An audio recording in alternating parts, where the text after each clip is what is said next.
Elon Musk is sorry. Yes, you heard that right. So while probably you were sleeping, certainly while I was sleeping, because it was 3:04 a.m. on the East Coast, Elon Musk tweeted the following. I regret some of my posts about President Donald Trump last week. They went too far. Now, this is interesting, right? Because this was like a Godzilla versus King Kong fight. World's richest man, world's most powerful man. Who will win, right?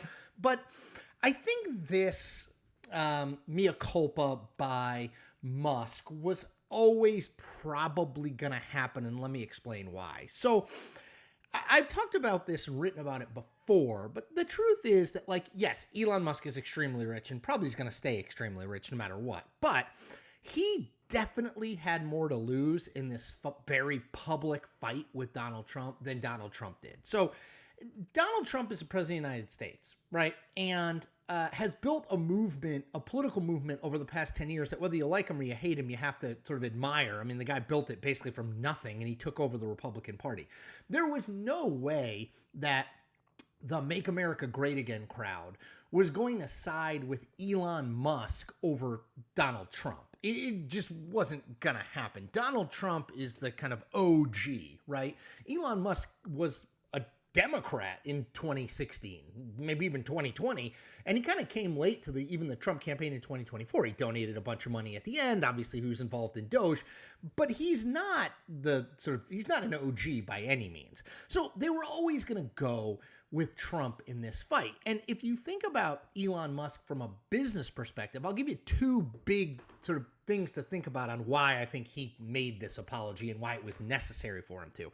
Number one, so Musk's alignment with Trump had really alienated certainly the left from his brands, right? People were not buying Teslas and they were, his favorable numbers went way down. Tesla stock was struggling, et cetera, et cetera. So what Musk had then was the kind of MAGA base. They were like buying Cybertrucks to show their allegiance with him and support for him, et cetera. The problem is if you have a very public fight with Donald Trump in which you call for his impeachment, in which you say you're going to start a third party, in which you say his name is in the Epstein files.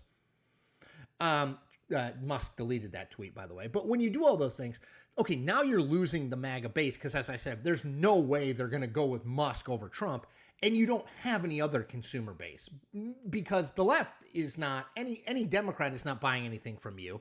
And the middle, I think Musk's name had become a little bit of mud there too, just because of some of his antics. So now you've alienated the broad spectrum, the broad political spectrum, and nobody's going to buy your stuff, right? So that's point one. Point two, and Trump threatened this. Trump threatened, Elon Musk has a lot of government contracts for his various companies, federal contracts. Maybe we should look into getting rid of those.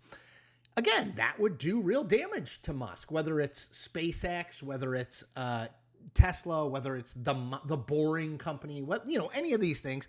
Obviously, he gets federal money for these things, particularly for SpaceX. And, taking that away would be a big hit. Now, on Trump's side, he doesn't really have a lot to lose in a fight with Musk. He knows his political base is going to stick with him.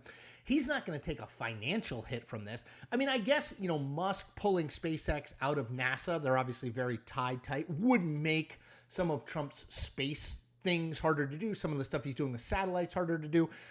But in truth, Musk just always had much more to lose. And that's why you see Musk deleting tweets over the last week, getting quieter on X over the last week, and then ultimately at 3 o'clock in the morning on Wednesday, literally apologizing to Trump. Meanwhile, on the other side, you have Trump basically saying like, I don't need to talk to him.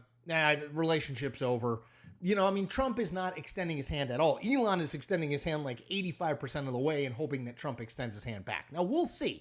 The thing I would say about Trump is he loves second acts. Remember, he's a reality TV producer and star at heart. He loves the comeback story. He loves the enemies make peace. So I wouldn't be surprised if he sort of, takes Elon's apology and says, Elon came back to me begging like a dog and that's the right thing to do. And he's a good man and he went off track or whatever. Like I could totally see that narrative playing out because again, Trump likes rich people. Trump likes powerful people. Trump likes smart people. And Elon is all of those things. And, you know, if Trump thinks it's in his interest to be friends with Elon again, he'll be friends with Elon again. But look, Elon Musk did not make this apology out of the goodness of his heart. He made this apology because he understood he already had lost and was set to lose even more as a businessman.